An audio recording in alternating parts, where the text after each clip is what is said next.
Christine, thank you. Time now is 9:38. We welcome our dear friend Craig Ashton of Ashton & Price. Good morning. Although we do have something going on. Your microphone is on the inside of your jacket, and that's inside. going to rub and going to drive everyone crazy, so let's turn it around the other way. Okay. There you A go. little housekeeping. And we need to introduce. You have a good eye because you can see it past the polka dot. no problem. I want to introduce you to the newest member of our family. This is Kenzie Schofield. She's awesome. And I'm going to actually reveal what this segment's all about. We had Craig do a background check on you, Yeah. Kenzie, so now he's going to reveal what he found. Go for it. Attorney-client privilege. Oh, okay. No, I'm kidding. We wouldn't do She's that like, to you. oh, good nervous, good You nervous. knew that one thing? Animal hoarder. No, But there's a lot going on, especially when yeah. it comes to celebrity situations. It's always material, I guess, right? The biggest thing this week. Yes. We got Backstreet Boys getting arrested. Yeah. We got OJ's, the juice is going to be on the loose. That's the biggest thing this week. Yeah, so let's talk a little bit about that. He's got his parole hearing coming up.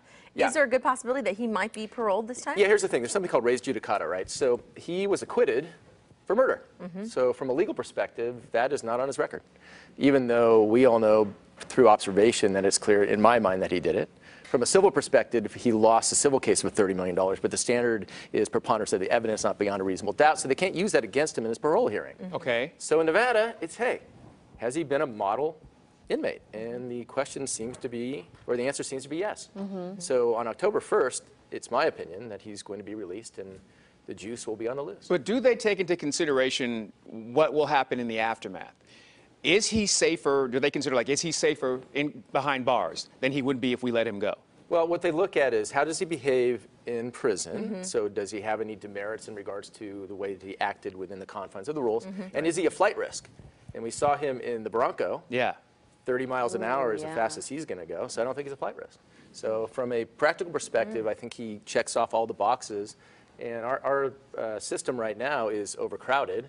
And if he's not a flight risk and he's followed all the rules, then I think he's going to be paroled. So he could be out as early as October is what they're saying. He's already been paroled on the assault with a deadly weapon, and the only the kidnapping charge is the one that they're looking at now. So in my opinion, it's almost a certainty he's going to be released. All right, And we can't wait to see his reality show on TLC. Yeah, he'll join the Kardashians. Yeah, exactly. And so you did mention not necessarily a Backstreet Boy, but a descendant brother, or a Backstreet relative of a brother. Backstreet Yeah. Boy. So- this is her particular story. She really wanted to know what's up with Aaron. Yeah. So I Aaron do. Carter, right? So if you look at his mugshot, so the Backstreet, I don't know what Backstreet he's been on, but he's been on a few. He's making Nick Nolte look young. Whoa!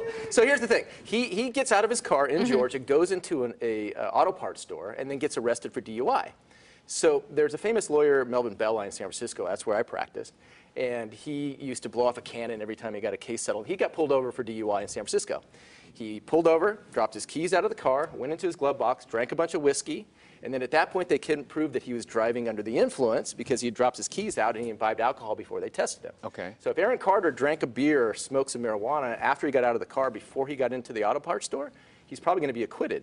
But the fact that, but if he didn't do that, there's no intervening intoxicating event, then they could prove that he was behind the wheel when he was intoxicated based upon the temporal nature of when he was arrested, and he's probably going to get a DUI.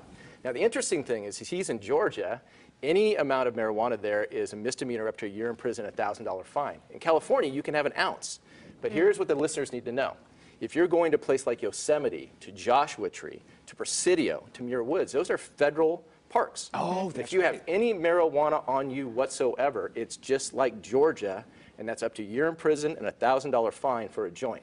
So make sure that if you're going to any place like Alcatraz, it's a federal park. And federal law through the Supremacy Clause applies just like it would apply in Georgia for any amount of marijuana for Aaron Carter. Interesting. That is interesting. Yeah, because people go to Joshua Tree. Yeah, they want to. And they're probably going there. Yeah, no J's at Joshua Tree is what you're trying to say. Exactly. Yeah, just make it Oshawa Tree. There you go. Look at there you you two. go. Yes, Perfect. nice. Craig, always appreciate good your to time, see you. man. Yes. Thank you very much. I'm Thank you. loving this Nice to jacket, meet by you. the way. Yes. Yeah, my girlfriend puts it out. I put it on, and guess what? It worked. Nicely done. Nicely Winning. done. Winning. All right, 9:42. Now, hey, make sure that you're ready to take on Joey Chestnut. Yeah, coming up in the Manly Minute after the break. 5